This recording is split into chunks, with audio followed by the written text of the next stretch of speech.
She sat on the cold pavement back against a boarded storefront. One shoe missing. A bent crutch beside her like it had given up too.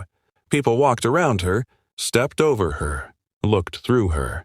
Then the black sedan stopped. Traffic honked. Someone cursed. The driver's door opened anyway. A man in a tailored coat stepped out, calm, deliberate. A billionaire who owned half the skyline across the street. Security rushed to block him.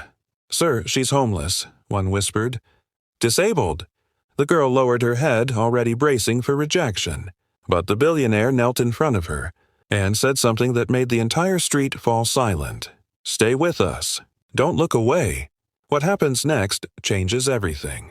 Her name was Emily Harper, 12 years old, born with a damaged leg that never healed right after a hit and run. Her family couldn't afford to fight in court. Her mother had died 2 winters earlier. Pneumonia, shelter wait list too long. After that, Emily learned how to survive sidewalks. The man who stopped was Charles Whitmore, real estate billionaire. Philanthropist on paper. A name engraved on hospitals he rarely visited.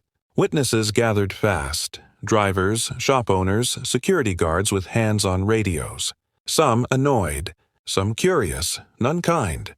Emily kept her eyes down. Experience had taught her this. Attention was dangerous. But Charles noticed everything. The worn crutch, the scar on her knee, the way she hid her shaking hands inside her sleeves. He wasn't here by accident, and Emily, without knowing it, was about to test everything he believed about power, charity, and himself. Charles Whitmore stepped closer. Not fast, not careful, just close enough to cast a shadow over Emily's cardboard sign. She flinched. The sign read nothing dramatic. No plea, no story. Just 3 words written in uneven marker. "Hungry, please help." A security guard moved in immediately. "Sir, we can clear her out," he said, already reaching for his radio. Emily's grip tightened on her crutch. Her balance wavered. She hated this part, the moment when adults decided she was a problem. Charles lifted a hand. "Don't," he said quietly. The guard froze. A woman from a nearby cafe whispered, "She's here every day." Another man muttered, "She should be in school." Someone else scoffed, "Probably a scam." Emily heard all of it. She always did. Charles crouched down, slow enough not to scare her. He noticed the detail others missed. The rubber tip of the crutch worn smooth, meaning she used it constantly. The shoe on her bad leg duct-taped at the sole. The notebook peeking from her backpack, corners bent, pages full. "You write?" he asked. Emily hesitated, then nodded. "What do you write?" She swallowed. "Things I don't want to forget." That answer landed heavier than he expected. He asked where she slept. She didn't answer. He asked when she last ate. She shrugged. "Yesterday, maybe." A man across the street pulled out his phone, recording. "This is going to be good," he said. Charles felt the pressure now. Eyes, judgment, expectation. This was the moment most men like him made a donation. Took a photo and walked away clean. Instead, Charles did something else. He reached into his coat, not for cash but for his phone, and dialed a number no one expected him to use. Emily watched him, confused. Whatever was coming next, it wasn't charity. It was a test. And it was about to expose everyone standing there. The call connected on the second ring. "Yes, Mr. Whitmore?" A voice answered, tight, professional. Charles didn't look away from Emily. "I need child services. Emergency response. And I need my legal team on standby." The crowd stiffened. The security guard's confidence cracked. "Sir, that's not necessary." "It is," Charles said, finally standing. His voice wasn't loud. It didn't need to be. Power recognized its own. Emily's breathing quickened. "No," she whispered, "please. I don't want to go back." Charles turned to her slowly. "Back where?" he asked. Her eyes filled, but she didn't cry. She'd learned that tears made adults impatient. "The shelter," she said. "They put me on the top bunk. I can't climb. When I fall, they say I'm lying." That did it. A woman gasped. Someone cursed under their breath. The man recording lowered his phone. Too late. Within minutes, a black SUV pulled up. Then another. Social workers stepped out. A lawyer, a doctor. Not charity. Infrastructure. One social worker knelt in front of Emily, speaking gently, asking real questions, writing real notes. The doctor checked her leg. His expression darkened. "This injury was never properly treated," he said.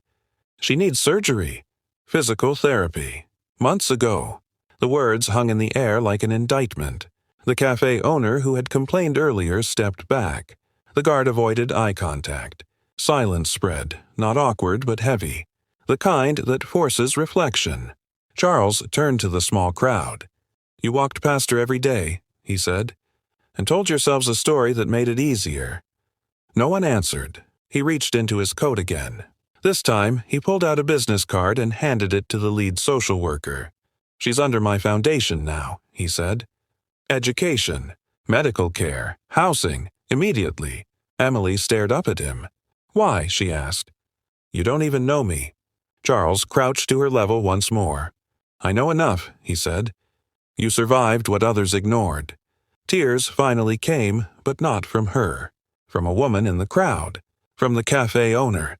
From the man who'd been filming. The story was already changing hands. Already going viral. But the real moment wasn't on camera. It was when Emily stood, unsteady, determined, and took Charles's hand. Not because she had to. Because, for the first time, someone had seen her as more than a problem. The city moved fast after that. Too fast for excuses.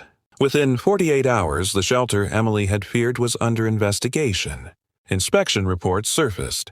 Complaints long buried were suddenly unearthed. Staff were suspended. Funding frozen. The silence that once protected neglect was gone. Emily didn't return there. She woke up instead in a quiet recovery room. Sunlight on white walls. Clean sheets tucked around her thin legs. A real bed. A real nurse. A calendar on the wall with her surgery date circled in red. Charles Whitmore's foundation worked quietly, efficiently. Physical therapy appointments. Trauma counseling. A private school that specialized in adaptive education.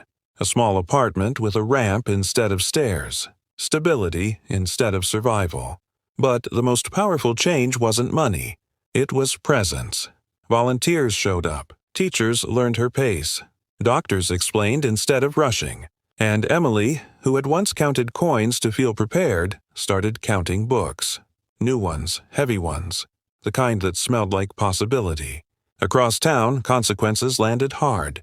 The cafe owner issued a public apology. The security guard was dismissed. City officials stood at podiums promising reform, their voices shaking under scrutiny. People argued online. Some called it kindness. Others called it guilt. Charles Whitmore ignored all of it. When a reporter finally asked him why he stopped that day, he answered simply, "Because dignity doesn't need permission." Months later, Emily walked, slowly, carefully, across a school stage to accept an academic award. The audience stood without being asked. Charles watched from the back, hands folded. He didn't clap the loudest. He didn't smile the widest. He just nodded, because the truth was clear now. It wasn't a billionaire who changed everything.